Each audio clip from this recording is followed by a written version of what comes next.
de brosser cet autre sujet. Simon-Pierre, présidentiel au Sénégal. Diomaye Faye, félicité donc par Macky Sall et Amadou Ba. Alors que le peuple sénégalais et les observateurs attendent désormais les résultats définitifs des élections présidentielles du 24 mars dernier, le président Macky Sall, le candidat Amadou Ba et plusieurs autres candidats ont à tour de rôle félicité donc le candidat Bassirou Faye. Depuis lundi, ce sont des félicitations donc qui ne cessent de tomber, ce qui confirme l'élection donc de l'homme dès le premier tour. Ceci dit de passage, c'est une autre preuve de l'avancement de la démocratie dans ce pays, parce que là on fait montre d'un véritable fair play quand même, hein. Bon, moi je ne pense pas que la démocratie au Sénégal a subi assez de coups comme en Guinée. D'accord. Mais je dirais plutôt si hier on avait quand même vu quelques candidats féliciter Diomaye Faye, ou particulièrement on se disait non, il fallait éviter attendre les résultats définitifs. Les résultats définitifs. Parce que vous savez que en termes d'élection nationale, entendez par élection nationale l'élection présidentielle ou l'élection des députés de l'Assemblée, à ce niveau, c'est toujours soit ça dépend, soit le Conseil constitutionnel ou la Cour suprême selon les pays qui donnent les résultats définitifs. Donc au Sénégal, aujourd'hui, les résultats provisoires seront prononcés par le ministère de l'Intérieur qui a la charge de gérer les élections, parce que moi je pensais que c'était le Sénat. D'accord. Nous on a la CENI en Guinée, eux ils ont la Sénat, pardon. Mais c'est le ministère de l'Intérieur qui va donner les résultats provisoires et ensuite les résultats définitifs seront prononcés par le Conseil constitutionnel. Mais d'entrée de jeu, on voit quand même, finalement, c'est même le président sortant qui félicite Diomaye Faye au-delà le président Macky Sall, du candidat qui représentait son parti. Je pense que dans la tête de tout le monde aujourd'hui, c'est qu'il passe d'office au premier tour. En effet. Et pour moi, je reviens là-dessus parce que j'estime que c'est aussi parce que quelque part, l'on a voulu tordre le cou à la loi et qu'il a été rétabli, que l'on s'est finalement rendu compte qu'il faut légitimer la personne et qu'il fallait voter pour la personne. Vous savez qu'il a fait la prison avec Ousmane Sonko. En effet. Et puis après, il y a eu cette loi d'amnistie qui est intervenue pour effectivement l'amnistier. Donc l'amnistie efface la condamnation sur le casier judiciaire qui lui permettait de continuer à être candidat. Alors, je me dis que cet état de fait-là a aussi joué en sa faveur. Parce que généralement, on aime dire que les leaders sont toujours opprimés. Les leaders d'expression, ces grandes figures-là, on les met toujours les bâtons dans les roues. En effet. Et aujourd'hui, on a quand même un homme qui n'a pas...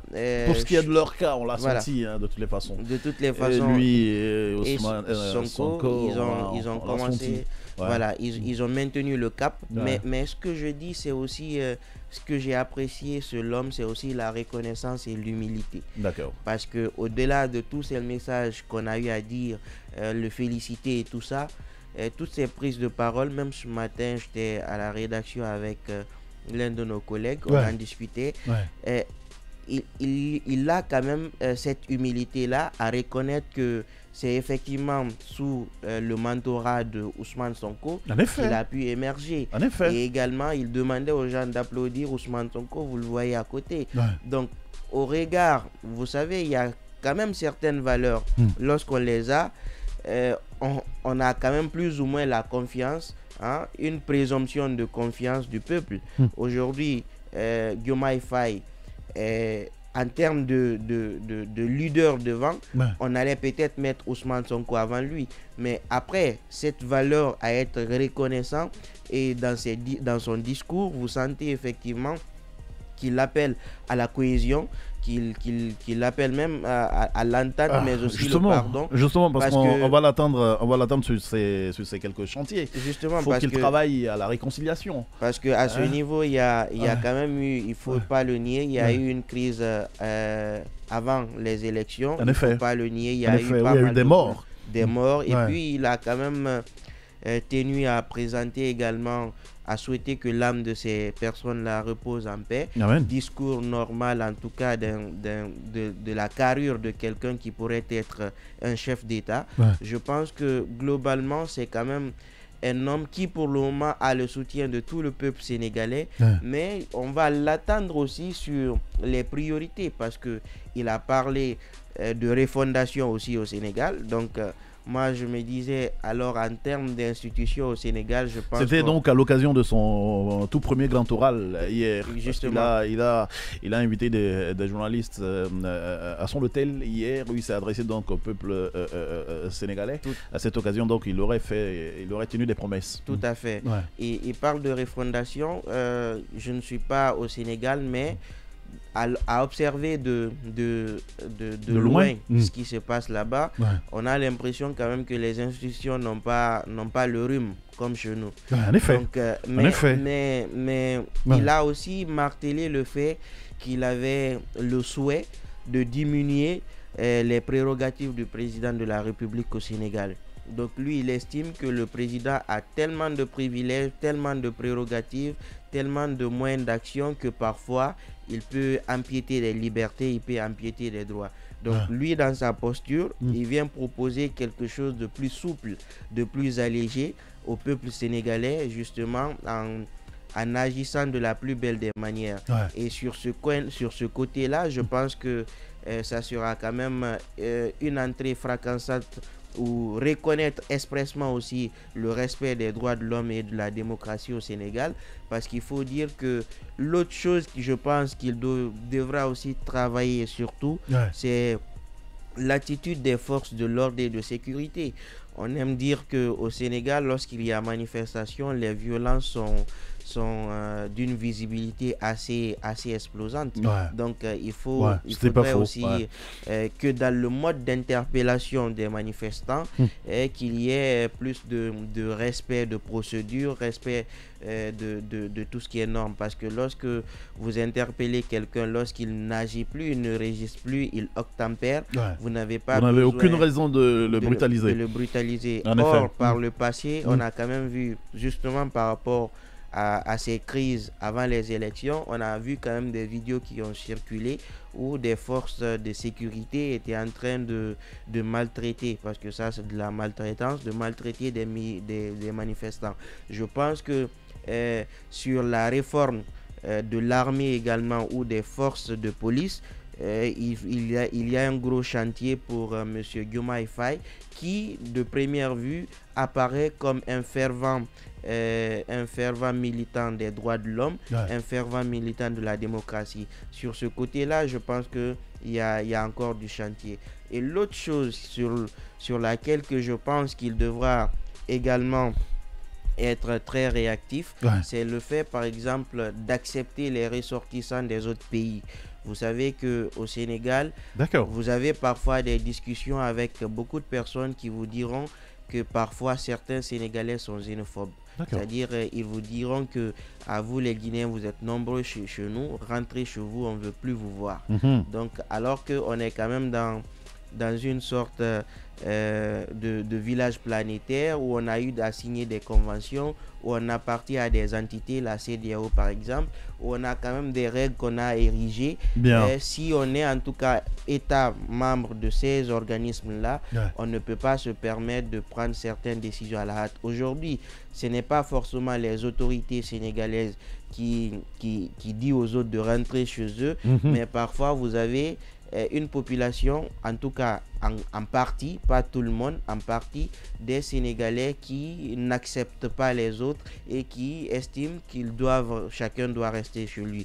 Et je pense que sur ce côté-là, il serait important que monsieur Diomaye Faye prenne la parole sur ce point et rappeler qu'il y a des conventions, qu'il y a des traités, qu'il y a des entités à la fois régionales et sous-régionales pour effectivement rappeler qu'il y a aussi des Sénégalais dans les autres pays et qu'on ne pourrait pas accepter, tolérer, quelle que soit la forme, la xénophobie et puis pallier à tout ça. Je pense que globalement, il a beaucoup de boulot à faire parce qu'il soutient aussi le projet d'Ousmane Sonko, notamment sur le fait de revoir la révision des contrats pétroliers, parce que vous savez que le Sénégal est un peu sur le golfe de Guinée. Vous avez la Gambie, le Sénégal et tous les pays. On a même dit qu'en Guinée, si on fait de la recherche et de la prospection, c'est possible de tomber également sur du pétrole. Donc, à ce niveau, il y a aussi ces contrats-là qui sont signés.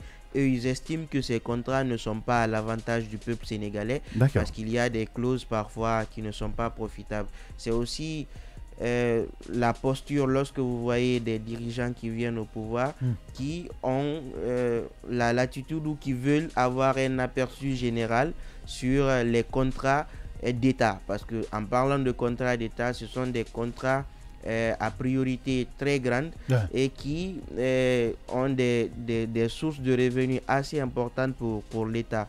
Donc, à partir du moment où l'État signe ces contrats-là, si ces contrats sont mal ficelés, vous avez quand même, c'est des contrats qui sont dans le temps. C'est pas pour 2-3 ans, non. Vous avez parfois des concessions de 30 ans. Donc, il faut vraiment que ces contrats-là soient bien ficelés. Il faut être assez regardant. Voilà, pour 30 bonnes années, vous perdez. Vous perdez, donc, je suis d'accord.